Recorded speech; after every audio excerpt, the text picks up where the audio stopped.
wabarakatuh. Nama saya Margaret Manadinar Muraina, NIM C722180077 dari kelas Hukum Ekonomi Syariah kelas C. Di video kali ini saya akan menjelaskan mengenai materi hukum acara pidana, yaitu lebih khususnya tentang surat dakwaan. Oke, ayo kita bahas. Pengertian surat dakwaan. Pada umumnya, surat dakwaan diartikan oleh para ahli hukum sebagai berikut, yaitu pertama surat akta yang memuat rumusan tindak pidana yang didakwakan kepada terdakwa. Kemudian yang disimpulkan dan ditarik dari hasil pemeriksaan penyidikan dihubungkan dengan rumusan pasal tindak pidana yang dilanggar dan didakwakan kepada terdakwa, dan merupakan dasar bagi hakim dalam pemeriksaan di persidangan. Menurut GCT Simorangkir, bahwa dakwa adalah tuduh, mendakwa berarti menuduh, dan terdakwa berarti tertuduh.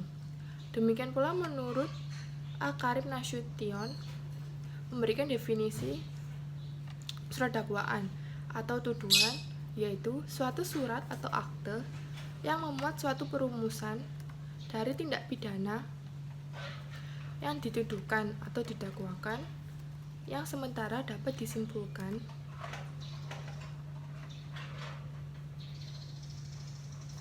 dari surat-surat pemeriksaan pendahuluan yang merupakan dasar bagi hakim untuk melakukan pemeriksaan, yang bila ternyata cukup bukti terdakwa dapat dijatuhi hukuman. Sedangkan menurut Ian Nederberg mendefinisikan bahwa surat dakwaan adalah sebagai surat yang merupakan dasarnya dan menentukan batas-batas bagi pemeriksaan di persidangan. Lanjut, yaitu syarat-syarat surat dakwaan. Nah, syarat-syarat surat dakwaan ini menurut pasal 143 KUHP bahwa syarat dakwaan mempunyai dua syarat, yaitu ada syarat formil dan syarat material. Nah, untuk syarat-syarat formil surat dakwaan sebagaimana diatur dalam pasal 143 ayat 2 KUHP yang mencakup yang pertama harus diberi tanggal, kemudian yang kedua memuat identitas terdakwa secara lengkap, meliputi nama lengkap, tempat lahir, umur, jenis kelamin, kebangsaan, tempat tinggal, agama, dan pekerjaannya. Kemudian yang ketiga yaitu wajib ditandatangani oleh penuntut umum. Nah, jadi hakim dapat membatalkan dakwaan penuntut umum karena tidak jelas dakwaan ditujukan kepada siapa. Tujuannya adalah untuk mencegah terjadinya kekeliruan mengenai orang atau pelaku tindak pidana yang sebenarnya. Kemudian syarat material. Adapun syarat material menurut pasal 143 ayat 2 huruf B KUHP bahwa surat dakwaan harus memuat uraian secara cermat, jelas, dan lengkap mengenai tindak pidana yang didakwakan kepada terdakwa dengan menyebutkan waktu atau tempus delictum dan tempat tindak pidana itu atau locus delictum. Nah, yang dimaksud dengan cermat, jelas, dan lengkap seperti apa sih? Nah, kalau untuk cermat, surat dakwaan itu dipersiapkan sesuai dengan undang-undang yang berlaku bagi terdakwa. Tidak terdapat kekurangan atau kekeliruan. Ketidakcermatan dalam menyusun surat dakwaan dapat mengakibatkan batalnya atau tidak dapat diterima atau dibuktikan surat dakwaan tersebut. Kemudian ada jelas. Nah, berarti bahwa penuntut umum harus mampu merumuskan unsur-unsur dalil yang didakwakan. Kemudian uraian perbuatan material atau fakta yang dilakukan oleh terdakwa tersebut. Kemudian ada lengkap. Berarti bahwa uraian surat dakwaan harus mencakup semua unsur-unsur yang ditentukan oleh undang-undang secara lengkap. Dalam uraian tidak boleh ada unsur delik yang tidak dirumuskan secara lengkap atau tidak diuraikan perbuatan materialnya secara tegas, sehingga berakibat perbuatan itu bukan merupakan tindak pidana menurut undang-undang. Nah, untuk lebih jelasnya mengenai syarat material ini, dapat diuraikan sebagai berikut. Yang pertama, yaitu rumusan dari tindak pidana atau perbuatan-perbuatan yang dilakukan. Tindak pidana yang didakwakan harus didakwakan secara tegas. Kemudian, perumusan unsur objektif, yaitu bentuk atau macam tindak pidana. Kemudian, cara-cara terdakwa melakukan tindak pidana tersebut.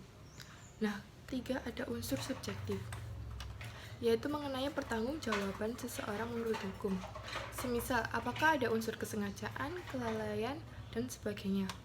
Kemudian yang kedua, uraian mengenai tempat tindak pidana dilakukan, yaitu dalam hubungannya dengan yang pertama, kompetensi relatif. Yang kedua, ruang lingkup berlakunya undang-undang pidana. Kemudian yang ketiga, berkaitan dengan unsur-unsur yang disyaratkan oleh delik yang bersangkutan. Kemudian ada waktu pidana, waktu tindak pidana dilakukan, yaitu untuk menentukan berlakunya pasal 1 ayat 2 KUHP atau asas legalitas. Kemudian yang kedua, penentuan tentang residivis. Kemudian yang ketiga, penentuan tentang kadaluarsa. Kemudian ada untuk menentukan kualitas umur terdakwa, kepastian umur terdakwa. Kemudian yang kelima, yaitu ada menentukan keadaan yang bersifat memberatkan. Nah, jadi apabila surat dakwaan yang tidak memenuhi persyaratan formal, maka menurut pasal 143 ayat 3 KUHP bahwa surat dakwaan yang tidak memenuhi ketentuan sebagaimana yang dimaksud dalam ayat 2 huruf B, maka surat dakwaan itu adalah batal demi hukum. Nah, jadi apabila surat dakwaan tidak memenuhi persyaratan formil, maka menurut pasal 143 ayat 3 KUHP bahwa surat dakwaan yang tidak memenuhi ketentuan sebagaimana yang dimaksud dalam ayat 2 huruf B, maka surat dakwaan itu batal demi hukum. Kemudian kita akan membahas mengenai bentuk-bentuk surat dakwaan yang diuraikan sebagai berikut. Yang pertama yaitu dakwaan tunggal atau satu perbuatan saja. Dakwaan secara tunggal yaitu seorang atau lebih terdakwa melakukan tindak pidana satu macam perbuatan saja. Kemudian ada dakwaan alternatif. Dakwaan alternatif yaitu dakwaan yang saling mengecualikan antara satu dengan yang lainnya, ditandai dengan kata atau. Ingat ya, dengan kata atau. Misalnya, seperti contoh pencurian biasa yang terdapat dalam pasal 362 KUHP atau penadahan pasal 480 KUHP. Jadi, dakwaan secara alternatif bukan kejahatan berbarengan ya. Nah, dalam hal dakwaan yang dibuat secara alternatif, dalam dua hal menurut Van Bemmelen, yaitu jika penuntut umum tidak mengetahui perbuatan mana, apakah yang satu ataukah yang satu yang lainnya, yang akan terbukti nanti di persidangan.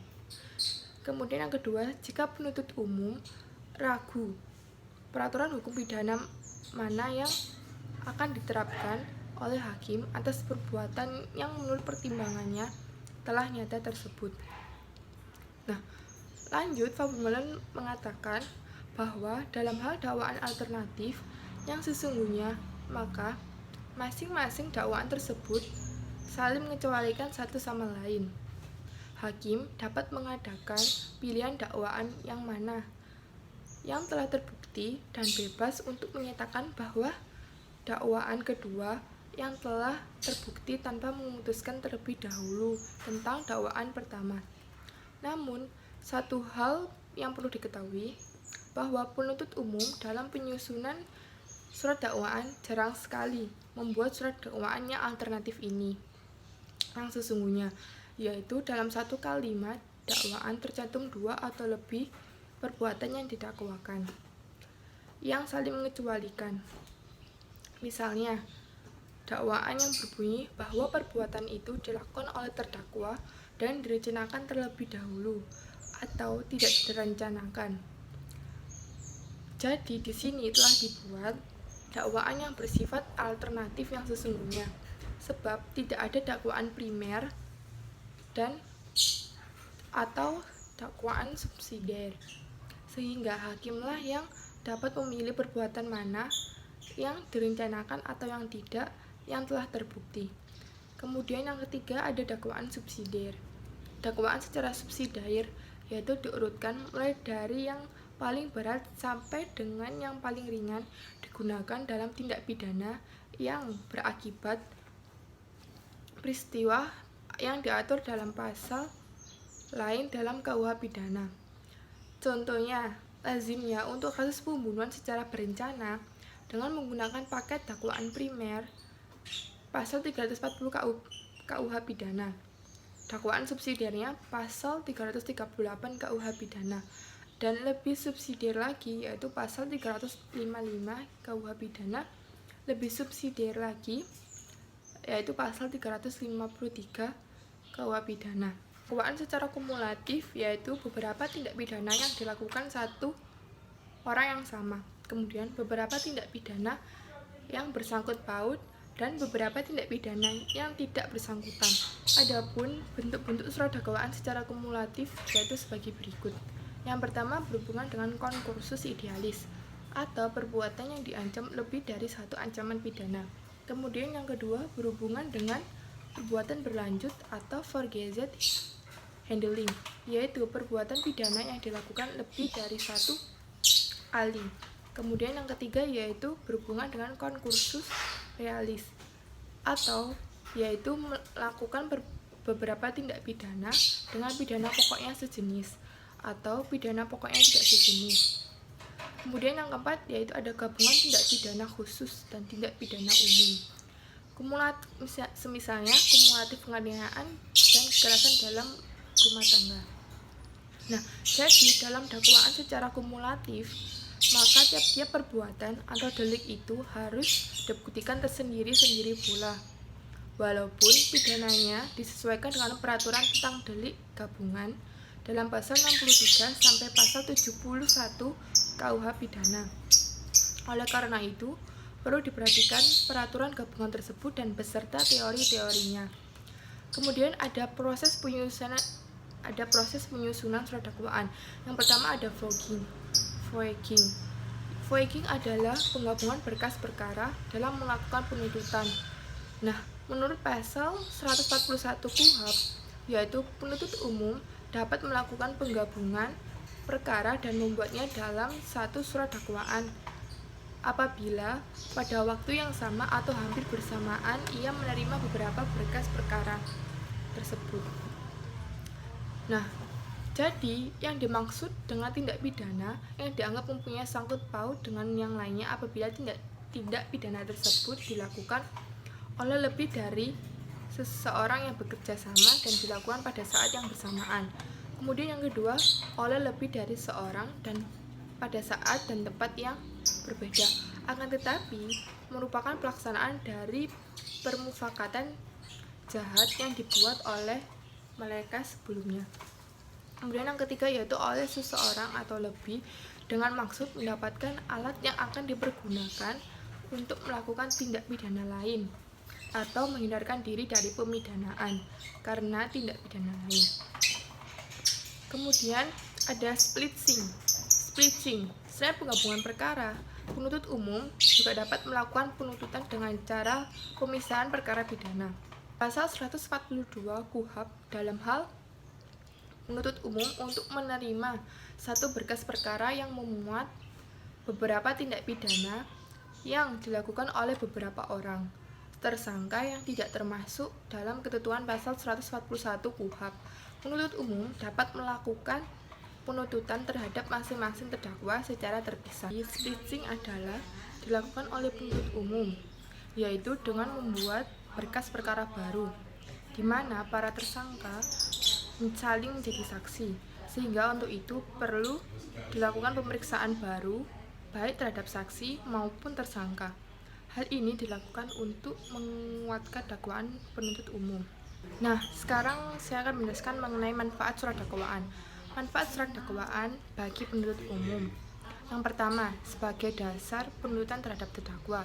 Kedua, sebagai dasar pembuktian kesalahan terdakwa. Yang ketiga, sebagai dasar pembahasan yuridis dan tuntutan pidana. Kemudian yang keempat sebagai dasar melakukan hukum.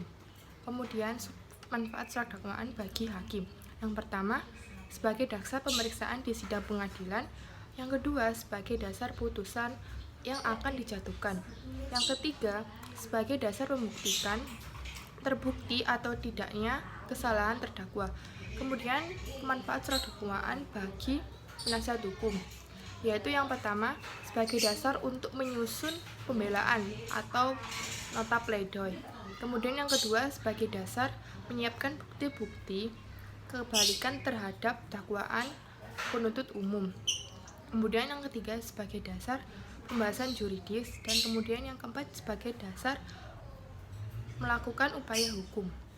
Demikian yang bisa saya sampaikan mengenai surat dakwaan dalam hukum acara pidana. Kurang lebihnya saya mohon maaf. Terima kasih. Wassalamualaikum warahmatullahi wabarakatuh.